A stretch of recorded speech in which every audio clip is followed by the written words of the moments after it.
semuanya, kembali lagi bersama saya Sarah dan di video kali ini kita akan membahas bagaimana cara membuat mind mapping di aplikasi Canva. Sebelumnya kita harus tahu apa itu mind mapping. Jadi mind mapping atau peta pikiran merupakan sebuah teknik visual yang digunakan untuk mengorganisir sebuah ide, informasi maupun konsep.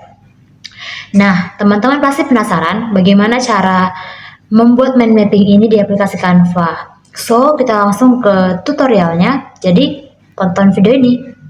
Oke teman-teman, pertama-tama silakan membuka aplikasi Canva. Tetapi jika tidak mempunyai aplikasi Canva, teman-teman bisa membukanya dari web, seperti saya. Lalu tinggal klik buat desain.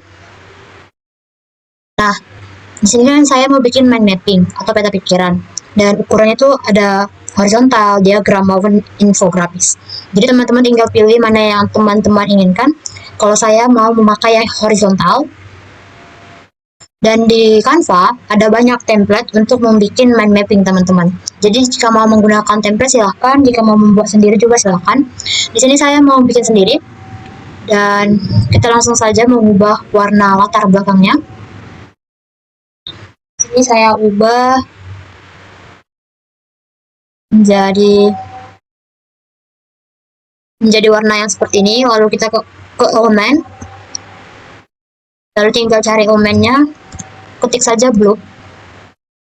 Lalu enter. Nah, teman-teman tinggal milih mau yang blue seperti apa yang teman-teman inginkan.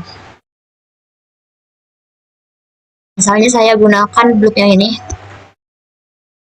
Nah, seperti ini teman-teman. Nah, di sini teman-teman atur dulu posisinya kan. Lalu bisa juga diubah warnanya dengan klik yang ini.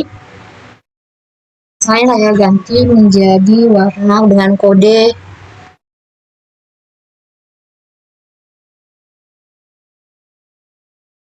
ini misalnya. Seperti ini.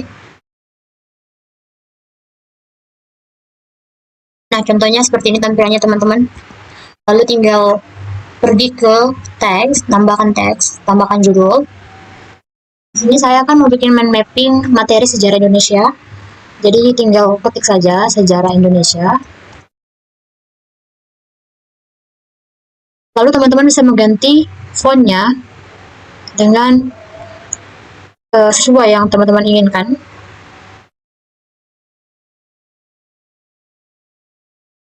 Nah, teman-teman di sini gaya font yang saya gunakan yaitu Petit Caution.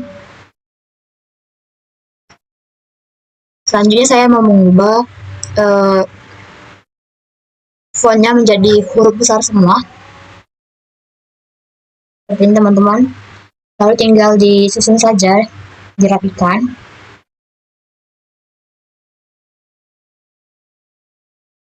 Nah teman-teman, untuk warna fontnya saya mau menggantinya menjadi warna coklat.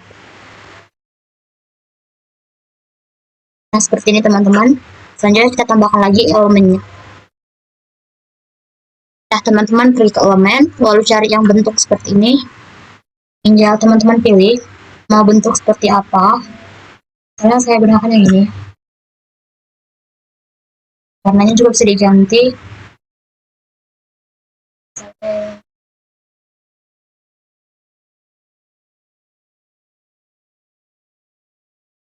Nah warnanya saya ganti untuk sama dengan blue yang pertama.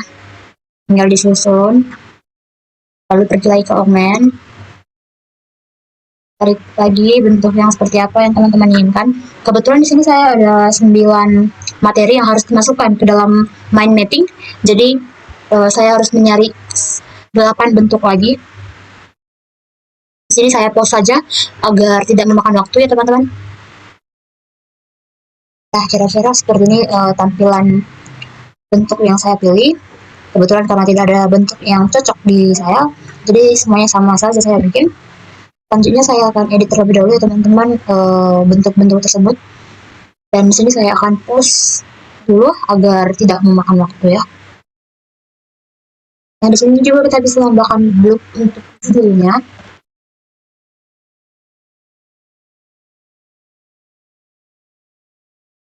Bloknya saya pilih yang ini ya teman-teman. Judulnya. Lalu kita rapikan saja. Kira-kira seperti ini dulu. Lalu kita pergi ke teks untuk bikin judulnya, tambahkan judul. Di sini saya bikin masa atau zaman deh. Zaman praaksara atau prasejarah. Lalu tinggal kita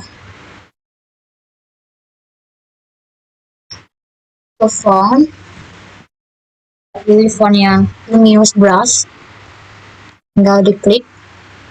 Nah, seperti ini teman-teman, lalu tinggal dirapikan. Nah, untuk warna fontnya saya ganti jadi warna putih. Lalu tinggal disusun ke blok tadi. Nah, untuk isinya teman-teman bisa pergi lagi ke teks, lalu tambahkan judul atau subjudul bisa juga.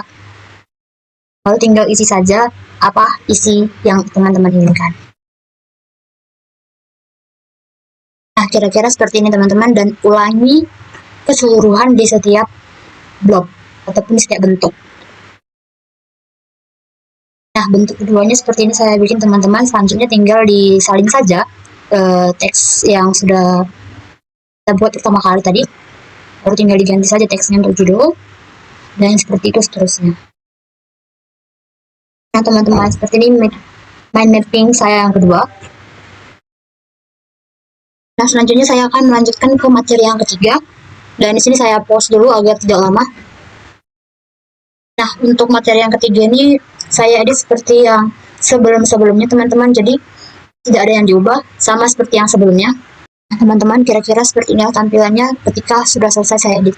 Nah, di sini saya menambahkan tanda panah untuk menandai materi pertama sampai yang terakhir. Kebetulan saya membuat mind mapping sejarah Indonesia dari awal hingga akhir, artinya dari zaman praaksara hingga reformasi. Nah, teman-teman, silakan klik elemen untuk menambahkan tanda panah, lalu ketik panah, lalu enter, maka akan muncul, lalu pilihlah sesuai yang teman-teman inginkan.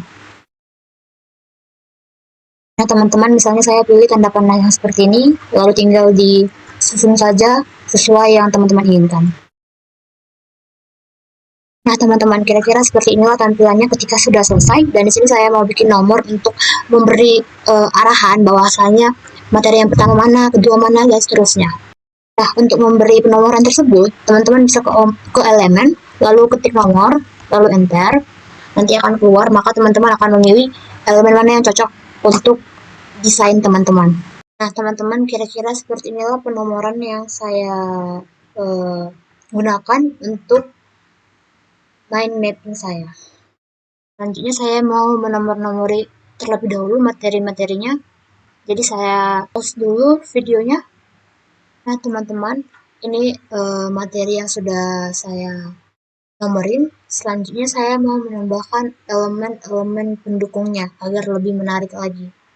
Teman-teman bisa langsung ke elemen, saya pilih apa yang teman-teman ingin desainnya. Misalnya sini saya mau bikin yang biar nampak kayak sejarahnya sekali ya materinya. Itu sejarah Indonesia. Nanti desainnya akan keluar. Tinggal teman-teman pilih mau yang seperti apa. Misalnya saya mau menambahkan yang ini ke bagian-bagian desain saya biar agak menarik gitu kan. Sisanya bisa kita bikin menjadi di belakang, tinggal klik posisi saja paling belakang. Nah, seperti ini. Tinggal teman-teman sesuaikan dengan desain yang teman-teman miliki. Dan di sini saya mau nambah elemen dulu, jadi saya pause sebentar videonya. Nah, teman-teman, setelah saya edit, seperti inilah tampilan dari mind mapping buatan saya. Nah, untuk menyimpannya, teman-teman tinggal klik bagikan, lalu klik unduh. Nah, di sini ada pilihan jenis file, JPG, PNG, PDF, dan lain-lain. Nah, teman-teman bebas mau mengunduh jenis file apa setelah teman-teman klik nantinya misalnya PNG. Nah, teman-teman tinggal unduh saja, klik unduh. Maka gambar mind mapping teman-teman atau peta pikiran yang teman-teman edit, teman-teman buat akan tersimpan di dalam laptop maupun HP teman-teman.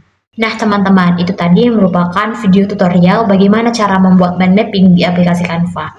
Semoga video ini bermanfaat untuk teman-teman semuanya ya, dan sampai jumpa di video berikutnya.